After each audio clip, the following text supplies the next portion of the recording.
नमस्कार दोस्तों, आइए यूपीएससी हिंदी साहित्य मेंस का यह प्रश्न देखते हैं। प्रश्न हम लोगों का दिया है, यही सच है, कहानी की शिल्प योजना पर प्रकाश डालिए। तो ठीक है, आपको इस साइड और इस साइड नहीं लिखना है। आपको अपना आंसर हमेशा ये दो लाइन है इसके बीच में ही लिखना होता है। आप अपने उत्तर की शुरुआत ऐसे कर सकते हैं कि यही सच है, नई कहानी की एक अद्भुत रचना है जिसमें मनु भंडारी इसके लेखक हैं, ने निशित, संजय व दीपा के माध्यम से अंतर्द्वंद का अद्भुत नज़ारा पेश किया है। आप पहला पॉइंट इसमें लिख सकते हैं कथानक के बारे में।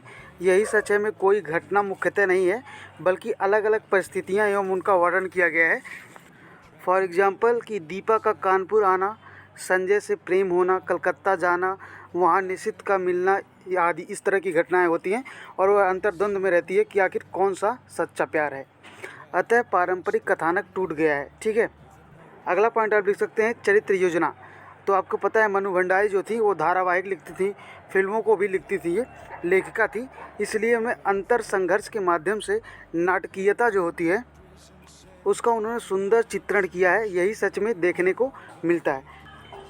अब आप यही सच है में से कुछ कोट कर सकते हैं, जैसे 3 साल हो गए फिर भी निशित ने शादी क्यों नहीं की, करे न करे मुझे क्या। यह अपने आप में दीपा कहती है अपने आप से।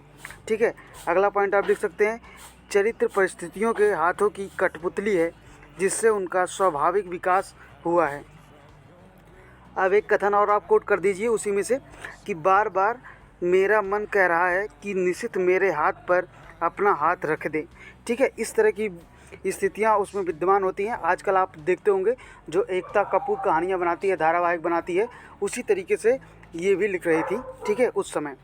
आप अगला पॉइंट लिख सकते हैं गहरी द्वंद्व योजना से नाटकीयता के गुण में वृद्धि हुई है जो कहानी को और आकर्षक बना देती है, यानी कि आदमी पढ़ने के लिए आतुर हो जाता है।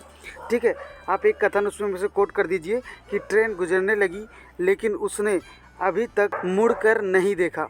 अगला पॉइंट आप लिख सकते हैं भाषा शैली, जिसमें भाषा शिल्प का प्राण तत्व है। यही सच है में मनु जी ने सहज, सरल व पारदर्शी भाषा का प्रयोग किया है। अगला पॉइंट आप लिख दीजिए प्रतीकात्मक व बिंबात्मक भाषा के प्रयोग में पाठक को और आकर्षित करता है।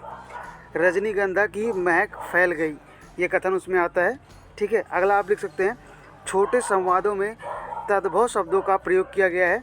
जैसे यही सच है में एक वाक्य आता है कि विश्वास करो संजय, हमारा प्यार ही सच है, निशित का प्यार छल था, भ्रम था। ये उसमें कथन आता है यही सच है में। ठीक है, अब आप ऐसे लिख सकते हैं कि कुल मिलाकर मनु भंडारी ने यही सच है के माध्यम से समकालीन मध्यवर्गीय बुद्धिजीवी के अंतर्द्वंद को उभारा है। इसलिए नई कहानी में ये द्वंद्व को उद्घाटित करने में श्रेष्ठ स्थान रखती है। Thank you so much for watching this lecture.